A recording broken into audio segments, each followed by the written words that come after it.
Good morning, friends. Sorry that was a little longer. A little longer setup than normal.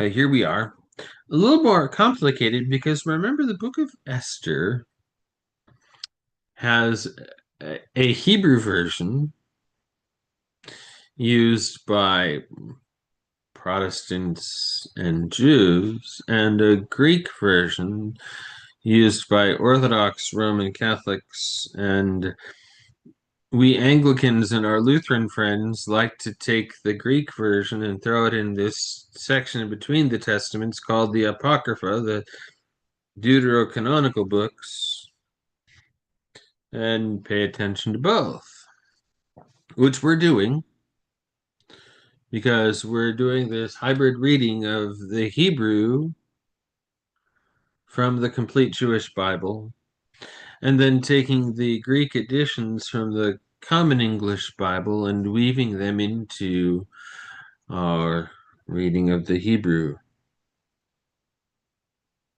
So it's a little bit more set up than normal. We're in chapter 4 of Esther. Here's the big picture of where we are. Chapter 4.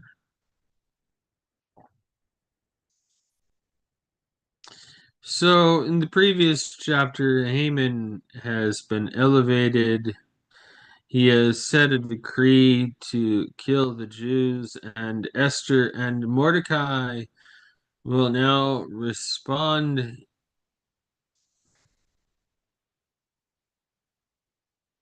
to reverse this tragic and wicked declaration by the villain, Haman.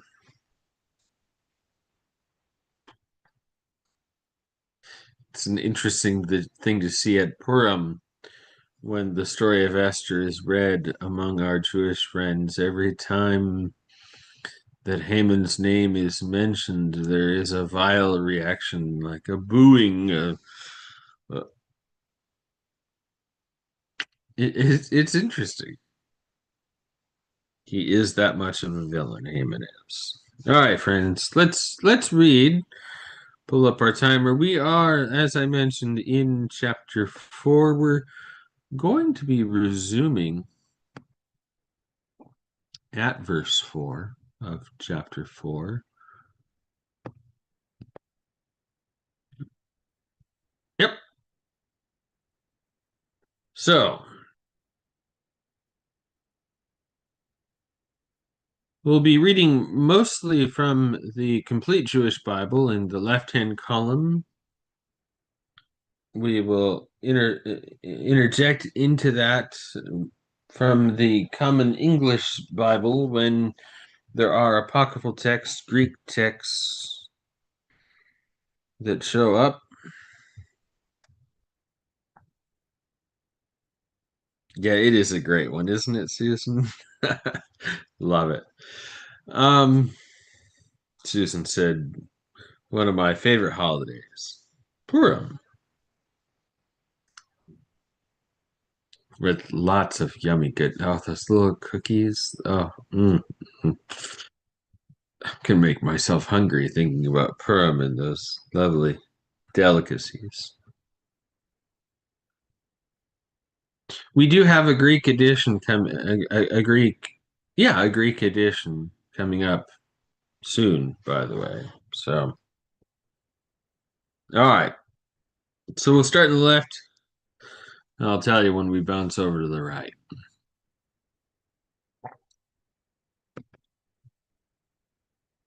But I'll keep the right up so you can compare. Usually we do a comparison with the NRSV.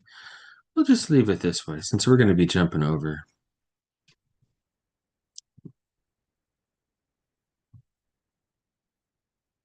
And Mordecai is now in mourning, sackcloth, ashes. He is not hiding his Jewish identity, or his lament in this moment. Let's read. When the girls and officials attending Esther came and informed her of this, the queen became deeply distressed. She sent clothes for Mordecai to wear instead of his sackcloth, but he wouldn't accept them. So Esther summoned Hathach, we would say, one of the king's officials attending her, one of the royal eunuchs, and instructed him to go to Mordecai and find out what this was all about and why. Hathach went out to Mordecai in the open space in front of the king's gate, and Mordecai told him everything that had happened to him and exactly how much silver Haman had promised to put in the royal treasury for the destruction of the Jews.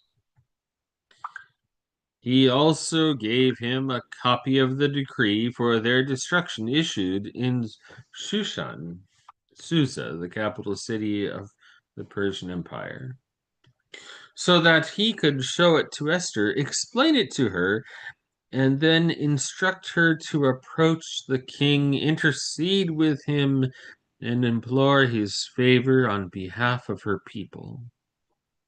Hathach returned and told Esther what Mordecai had said.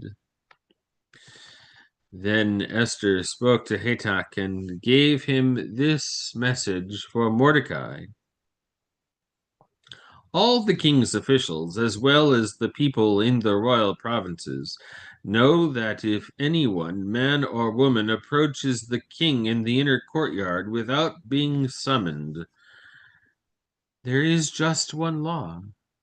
He must be put to death, unless the king holds out the gold scepter for him to remain alive.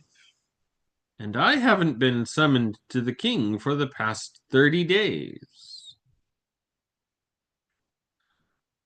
Upon being told what Esther had said, Mordecai asked them to give Esther this answer. Don't suppose that merely because you happen to be in the royal palace, you will escape any more than the other Jews. For if you fail to speak up now, relief and deliverance will come to the Jews from a different direction. But you and your father's family will perish. Who knows whether you didn't come into your royal position precisely for such a time as this? Esther had them return this.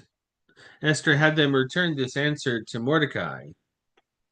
Go assemble all the Jews to be found in Shushan, and have them fast for me, neither eating nor drinking for 3 days, night and day.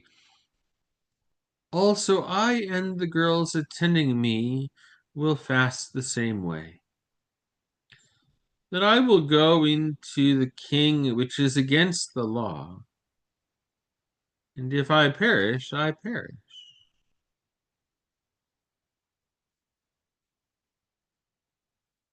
Then Mordecai went his way and did everything Esther had ordered him to do.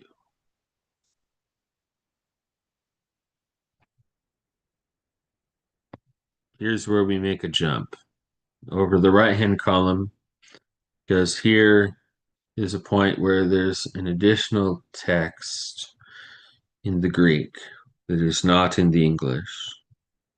Good morning, Mom.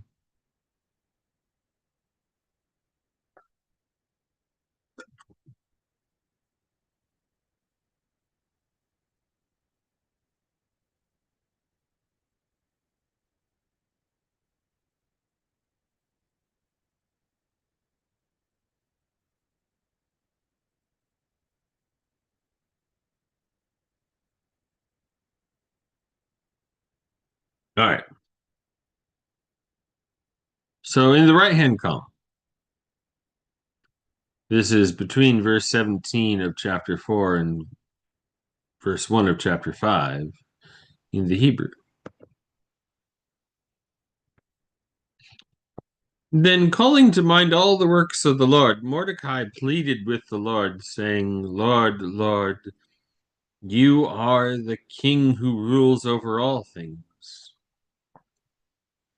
The universe is in your power, and there is no one to stop you when you have resolved to save Israel. You made the heavens and the earth and everything that is wonderful under heaven. You are Lord of all, and there is no one who will oppose you, Lord. This, by the way, points to a major difference between the Hebrew version and the Greek version. The Hebrew version, God is never mentioned, at least directly. In the Greek version, God is not only mentioned, but Mordecai's prayers are included, invoking the help of God. Verse 5, you know all things. You know, Lord, that it wasn't out of disrespect, pride, or self-importance that I didn't bow down before proud Haman. To save Israel, I would have been glad to kiss the soles of his feet. Rather, I did this to avoid setting the honor of any human being above God's honor. I won't bow down before anyone except you, my Lord, nor will I do these things out of pride. Now, Lord God, King, God of Abraham, spare your people, because the enemy seeks our ruin. They desire to destroy what has been your possession from the beginning. Don't neglect your people, whom you delivered out of Egypt. Listen to my appeal and have mercy on the people who are your lot. Turn our mourning into feasting, that we might live and sing praises to your name, Lord. Don't silence the voice of those who praise you. And all Israel cried out with all their might, for death was staring right at them.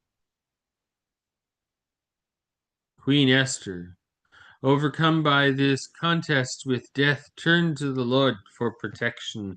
She took off her royal garments and put on mourning clothes. Instead of the finest spices, she smeared her head and body with ashes and dung and humbled herself. That's a lovely picture, isn't it? Each place she had once joyfully beautified, she now covered with her tangled hair. Then she begged the Lord God of Israel, my Lord, you alone are our king. Help me. I have no one to help me but you, and I am in great danger now.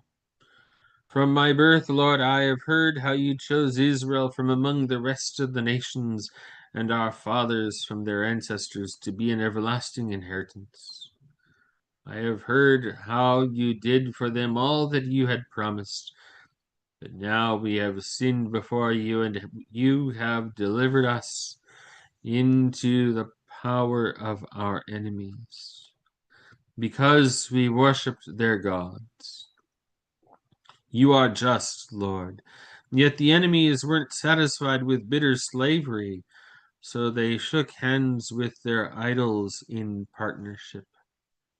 They planned to set aside the promises you made to rob you of your inheritance, to silence those who praise you, and to stamp out the honor of your temple and your altar.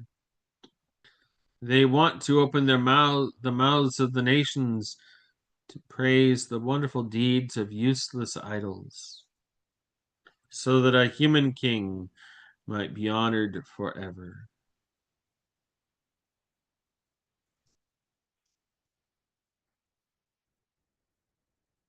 We're going to pause there, friends.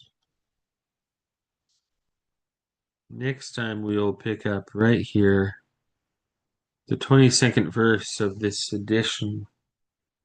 In the midst of Esther's prayer, we could go on, but it goes on for a little while longer. So let's just pause there. Peace be with you, dear friend.